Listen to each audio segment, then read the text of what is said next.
All right.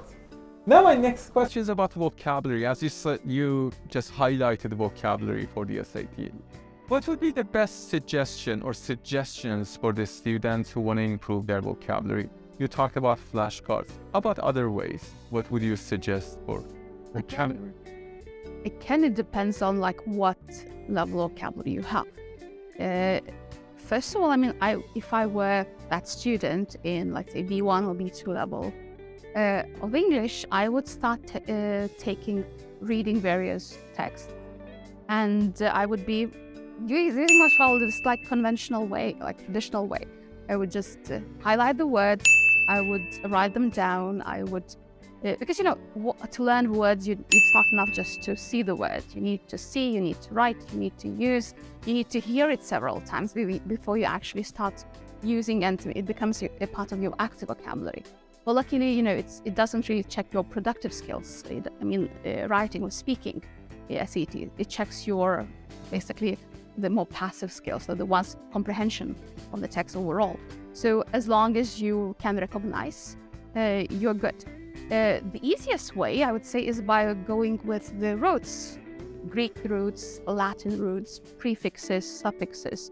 If you know the meaning of basic Latin or Greek roots, because English language has so many words that come from Greek or Latin language. If you have a basic understanding of that, you can apply those skills into guessing the meaning of the word. Because every single question, like if you check, I did check those 4 practice tests that are available. Every single vocabulary question, in a way, the same word is being paraphrased in the text. So just look for context clues. So therefore, when you learn a word, that's why you need to learn some synonyms, definitions, because these can help you to do those questions well. So if the students learn the patterns, for example, for the prefixes, suffixes, or the roots, it would be easier for them to guess the unfamiliar word. That's one of the first steps for sure. But that's not the only one. I mean, as there are various methods for building vocabulary. So mentioned flashcards, mentioned the rules. But again, every learner is different. We all have different rules. Some of them like to write sentences. Some of them like to listen to them. Therefore, surrounding yourself by a variety of language, that's the only way to make your vocabulary richer. So read, right? Read, pay attention at the words. In addition to the words, pay attention to the punctuation, how sentences are being written, because these things can help you. That's the only way. There's no magic way, there's no easy way. But at the same time, it's only your effort, and eventually when you do get a good score, it all pays off. All right, yeah, definitely, you're right, I agree. All right, your turn. And I have a few more questions to ask. Let's see, will you be able to do it? When you just as a trick, when you just touch one of them, some of them are very loose, so you can just take them. Also, you on purpose put them this way. And when I touch them, they all are. Okay, that's very good, bravo. We can touch this. I can't? Sorry, I like to. All right, thank you. As you said, just to improve vocabulary, reading is just crucial. But some of our students, because thanks to social media and the different platforms like YouTube, Instagram, TikTok, now people don't want to read that much.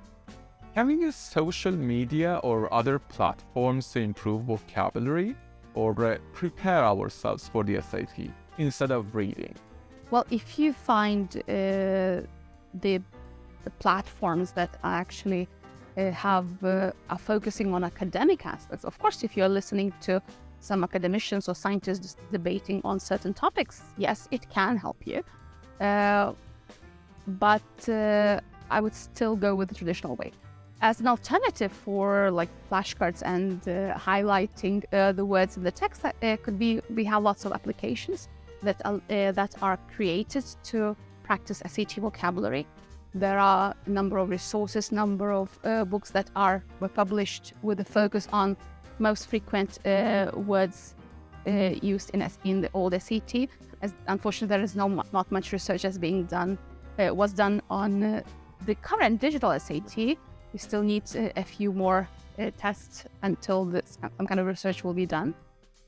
So there's really not much to do. But as we have, I don't want to mention those platforms, but there are lots of applications that are meant to. They were created to practice SAT vocabulary. Not just SAT, any kind of vocabulary, but there are some specific applications that are focusing just on SAT. All right, that's great. All right. Is it my turn? It's your turn my now. turn. It's your turn. All right. This is,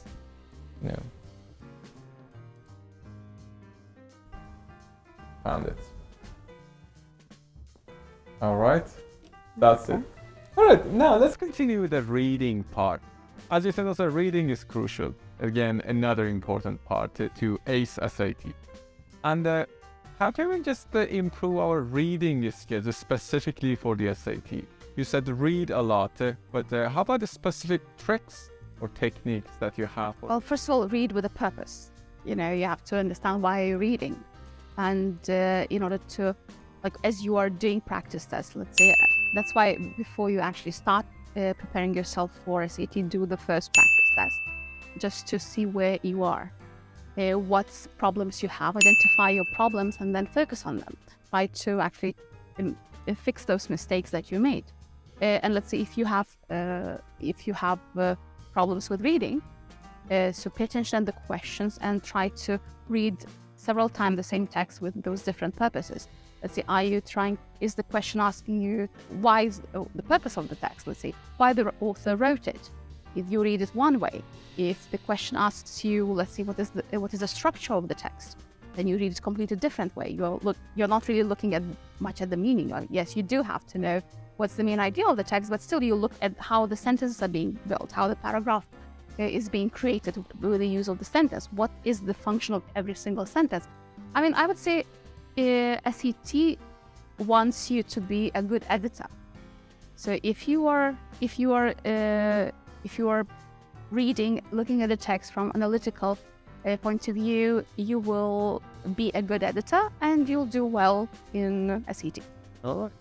So always read with a purpose. You can't just read it's not a pleasure reading after all. I mean, the texts are very different. Only a few individuals can be interested in everything. Most people have certain areas that we find more appealing, more interesting, more easier, and so on.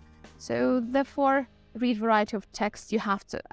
I know it's not exciting, but if you're a young person preparing for this exam, most likely 80% of the text will be extremely boring for you.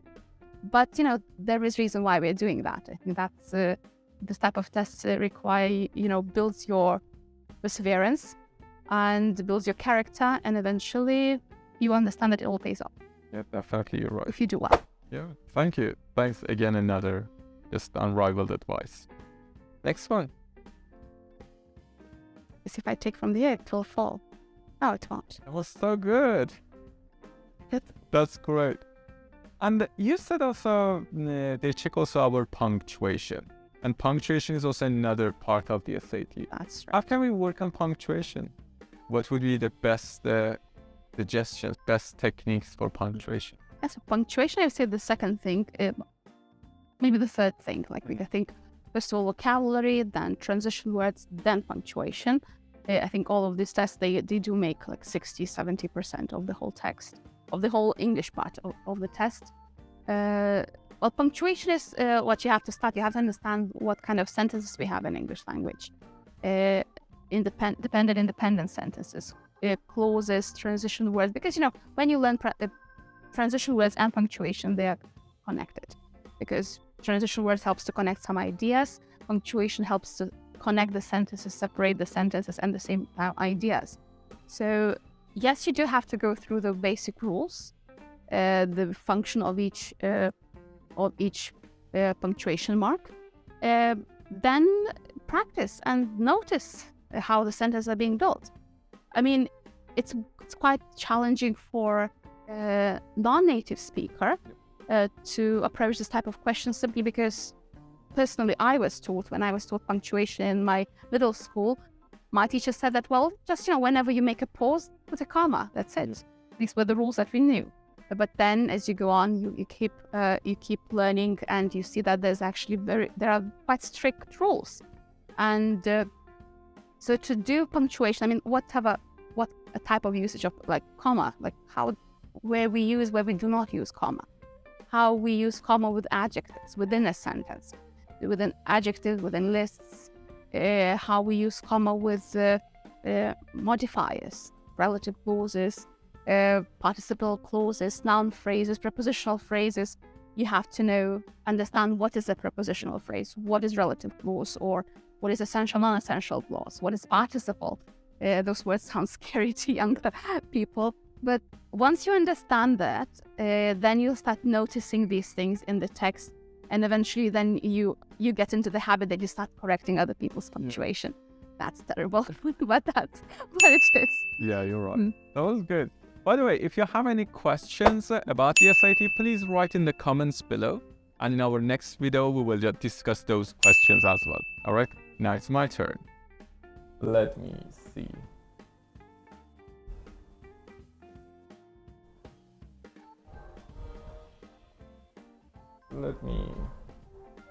It seems that it's gonna fall down, but all right. That's it. Thank you so much. By the way, also I'm gonna just collect them later. And thank you so much. And to appreciate also your time for the video. We have also, I prepared some gift cards, but we have also one mystery box. And let me just bring them. Yes, that's right. All right, just to make it a bit more exciting, there is a mystery box, and there might be an empty question. And over here we have 4 envelopes. One of them doesn't have anything. 3 of them have something inside. If I get nothing, then I'll go for mystery box next time. All right, now which one would you like? Would you like to have the mystery box or what? Oh, I can choose mystery box or this. I'll go with mystery box. All right, then mystery box. Please really check it. Because I saw that it's a beautiful box. That's why I'm just Is there something? Oh, Madame Coco. Yeah. Thank you very much. Thank you. It's a beautiful box. Thank you so much. Over here, one of them just was empty. The rest of them also had a gift card. No, I mean, I just because I did have a sneak peek, and I did see the box. Really? It was pretty. That's why. Thank you so much for your time. I really appreciate it. It was great. Thank you so much. Thank you, everyone. Follow for more videos and share the video with your friends. See you.